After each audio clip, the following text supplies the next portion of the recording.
नमस्कार प्रिय विद्यार्थियों, ऑनलाइन व्याख्यान की श्रृंखला में आप सभी का स्वागत है।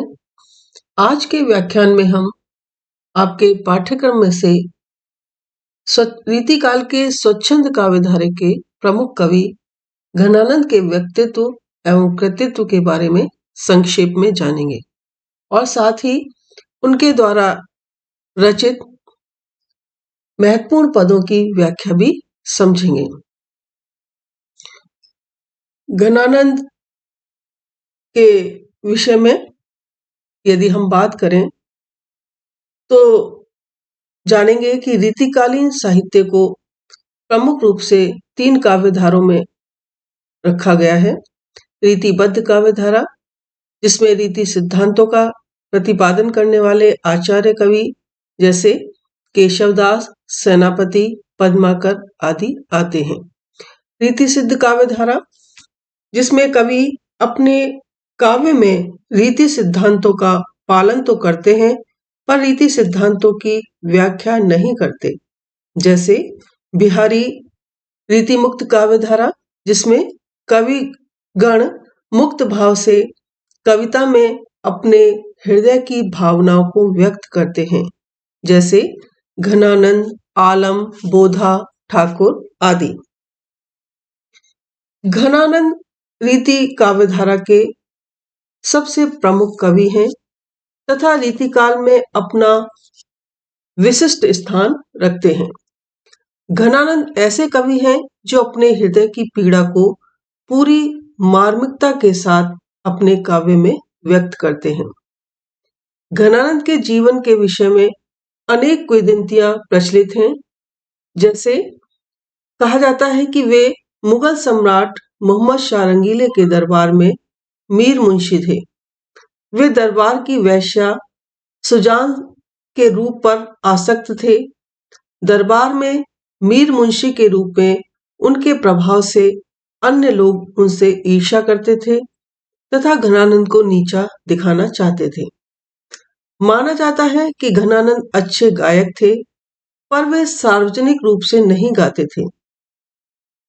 एक दिन दरबारियों ने सम्राट से घनानंद के गाने की बहुत प्रशंसा की। उन्होंने सम्राट से घनानंद का गायन सुनाने का आग्रह करने के लिए भी कहा।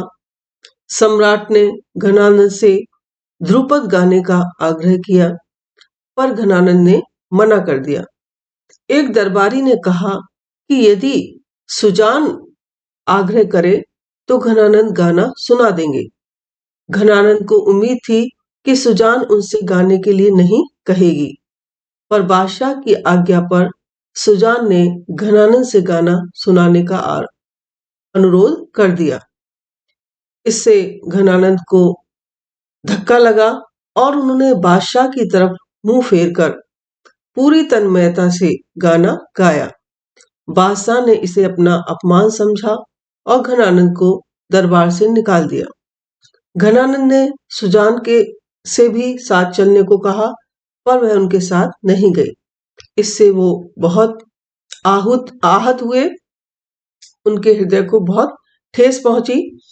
इस घटना ने उनकी जीवन दृष्टि ही बदल दी और वे वृंदावन चले गए। वहां उन्होंने कृष्ण की भक्ति में स्वयं को लीन कर दिया। कहते हैं कि वे चैतन्य संप्रदाय में दीक्षित हो गए, पर इसे प्रमाणित नहीं कहा जा सकता। यह निश्चित है कि घनानंद ने कृष्ण भक्ति को स्वीकार कर लिया तथा उन्होंने कृष्ण भक्ति के कवित्व भी लिखे। दरबार छोड़ने के बाद वे सुजान के विरह में तड़पते रहे और सुजान विरह ही उनके काव्य का प्रमुख स्रोत है। हर कवित्व में वे सुजान को संबोधित करते हैं। यह भी कहा जाता है कि नादिर शाह के आक्रमण के समय हुए कत्ले आम में घनानंद मौत के शिकार हुए। घनानंद शुद्ध कवि थे। आचार्य रामचंद्र शुक्ल ने उनके सुजान सागर, विरह लीला, कोक सागर, रस केली वल्ली, कृपानंद आदि काव्य ग्रंथों का उल्लेख किया है। घनानंद कवित्व शीर्षक से प्रकाशित ग्रंथ में उनके कवित्व संकलित हैं। घनानंद ने अपने काव्य में प्रेम, सौंदर्य और विरह का बड़ा ही सूक्ष्म, मार्मिक और उत्कृष्ट वर्णन किया है। उनके काव्य में विरह की प्रधानता है। वस्तुतः घनानंद का काव्य विरह काव्य ही है। घनानंद प्रेम के कवि हैं, ब्रज भाषा में प्रवीण हैं और स्वच्छंद स्वभाव के हैं। प्रेम की पीर या विरह की व्यंजना में वे बेजोड़ हैं। लाक्षणिक मुहावरे तथा प्रयोगों से पुष्ट उनकी काव्य भाषा बहुत ही उत्कृष्ट है।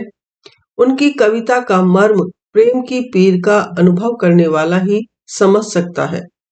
वे रीतिकाल के अन्य कवियों के समान आचार्य बनने और लक्षण ग्रंथ रचने के प्रलोभन में नहीं पड़े। विशुद्ध प्रेम की मार्मिक व्यंजना में ही उनकी रुचि थी। अपनी प्रेमिका के नाम को उन्होंने अपने आराध्य कृष्ण का नाम मानकर कृष्ण प्रेम को ही परवर्ती जीवन में महत्व दिया। इस प्रकार वे सच्चे प्रेम पथिक थे, जिन्होंने प्रेम को ही भक्ति के रूप में व्यक्त किया। ये था घनानंद का व्यक्तित्व और कृतित्व संक्षेप में। अब हम इनके पदों की व्याख्या करते हैं, समझते हैं। देखिए, पद संख्या 1, झलके अति सुंदर आनन गौर, छके दग राजत कानन छुए, हंस बोलन में छवि फूलन की वर्षा, और ऊपर जात है हुए। लटलोल कपोल कलोल करें, कल कंठ बनी जल जावली दुए, अंग अंग तरंग उठे दुति की, परिहे मनो रूप अवे धर चुए। यहाँ पर घनानंद ने अपनी प्रेमिका सुजान के रूप सौंदर्य का वर्णन किया है कि उनकी जो प्रेमिका सुजान है उसका सौंदर्य बहुत ही अलौकिक है, अद्भुत है। झलके अति सुंदर आनन गौर, छके दग राजत कानन छुए। घनानंद कवि कहते हैं कि नायिका का अत्यंत सुंदर गोरा मुख बहुत ही शोभायमान है। छके दग राजत कानन छवे, और उस पर कानों तक लंबे और विशाल उसके दोनों नेत्र बहुत ही छके मने तृप्त लग रहे हैं या मस्त लग रहे हैं। हंस बोलन में छवि फूलन की वर्षा, कि जब वो हंसती है और बोलती है तो इतनी सुंदर प्रतीत होती है कि मानो फूलों की वर्षा हो रही हो। और ऊपर जात है कि उसका हंसते हुए बोलना ऐसी शोभा बढ़ा रहा है कि मानो फूलों की वर्षा हो रही हो, और वह वर्षा देखने वालों के उर मन वक्ष पर पड़ रही हो। लटलोल कपोल कलोल करें, और उसके मुख पर बालों की जो चंचल लटें हैं वो निरंतर हिल रही हैं, लहरा रही हैं उसके चेहरे पर। उसका सुंदर मुख कलकंठ बनी जल जावली दे, और उसका सुंदर मधुर वाणी वाला कंठ है। कलकंठ बनी जल जावली दे, और उस कंठ पर, सुंदर कंठ पर जल जावली दे, उसने मोतियों की 2 लड़ी वाला हार धारण किया हुआ है। अंग अंग तरंग उठे दुति की, परिहे मनो रूप अबे धर चुहे। उस तरह से उस नायिका के प्रत्येक अंग से शोभा रूपी तरंगे उठ रही हैं। ऐसा लगता है मानो उसका तरल सौंदर्य अभी पृथ्वी पर चू पड़ने वाला है, कि उसका सौंदर्य अभी पृथ्वी पर या धरा पर चू पड़ेगा। कहने का तात्पर्य है कि नायिका का अंग प्रत्यंग सभी सौंदर्य से परिपूर्ण है। यहाँ पर घनानंद ने रूप माधुरी या रूप सौंदर्य को गतिशील बताया है। इसमें अनुप्रास, उपमा, उत्प्रेक्षा, यमक अलंकार का प्रयोग हुआ है। सवैया छंद है, और ब्रज भाषा है। आगे देखिए दूसरा पद। छवि को सदन मोद मंडित बदन चंद, त्रसित चखन लाल कबधों दिखाए हों, चटकीलो भेक करे मटकीली भांति सोही, मुरली अधर धरे लटकत आए हो, लोचन ढुराए कछु मृदु मुस्काए नेहे, भीनी बतियानी लड़काए बतराए हो, विरह जरत जिय जान आन प्राण प्यारे, कृपा निधि आनंद को घन बरसाए हो। यहाँ पर घनानंद किसी भी गोपी अथवा नायिका की मनोदशा का चित्रण करते हुए प्रतीत होते हैं और कृष्ण के आगमन को आनंददायक बताया गया है। इसमें कृष्ण से संबंधित पद है ये कि कृष्ण के दर्शनों की लालसा में कोई गोपी अपने मनोभावों को व्यक्त करती हुई कहती है, छवि को सदन कि सौंदर्य का आगार, सौंदर्य का भंडार, मंडित बदन मोद मंडित बदन चंद, कि कोई गृहिणी नायिका अपनी गोपिका से कहती है कि प्रियतम का शरीर अति सुंदर है, उनका चंद्रमा के समान सुंदर मुख प्रसन्नता से मंडित है, तशत चखन लाल कबधों दिखाए हूं, और उनके लाल अनुरागी नेत्र, प्रेम से भरे हुए नेत्र अत्यंत सतृष्ण रहते हैं। त्रसित माने प्यासे रहते हैं। न जाने उन्हें हमें कब देखने को मिलेंगे, न जाने उनके दर्शन हमें कब होंगे, कबधों दिखाए हो, न जाने उनके दर्शन हमें कब प्राप्त होंगे।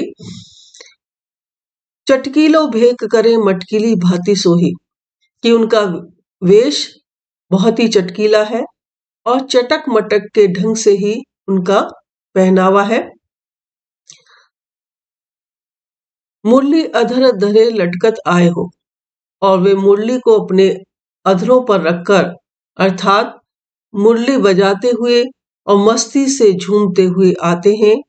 लोचन डुराए कछु मृदु मुस्काए, वे अपने प्रेम युक्त नेत्रों को इधर उधर मटकाकर और कुछ कोमल मुस्कुरा कोमल कोमलता से मुस्कुराकर तथा प्रेम से सनी बातों से हमारे हृदय में ललक उपजाकर मधुर बातें करते हैं। विरह जरत जे जान आन प्यान प्यारे, वे प्रियतम हमारे हृदय को विरह ताप से जलता हुआ जानकर आए हैं। वे जानते हैं कि हम उनके विरह में तड़फ रहे हैं। वे कृपा के सागर हमारे लिए आनंद रूपी बादल की वर्षा कर रहे हैं। कृपा निधि आनंद को घन बरसाए हो, कि आनंद रूपी बादलों की वर्षा कर रहे हैं, अर्थात अत्यधिक आनंद की वर्षा करते रहते हैं। यहाँ पर घनानंद कवि अपने प्रियतम की रूप छवि के साथ साथ समस्त व्यवहार को भी प्रेम के अनुकूल बताकर उनके संयोग की लालसा नायिका द्वारा व्यक्त करते हैं। अनुप्रास, रूपक, उपमा और काव्यलिंग अलंकार का प्रयोग हुआ है इसमें। मनहरण कवित्व छंद है इसमें और ब्रज भाषा है। धन्यवाद।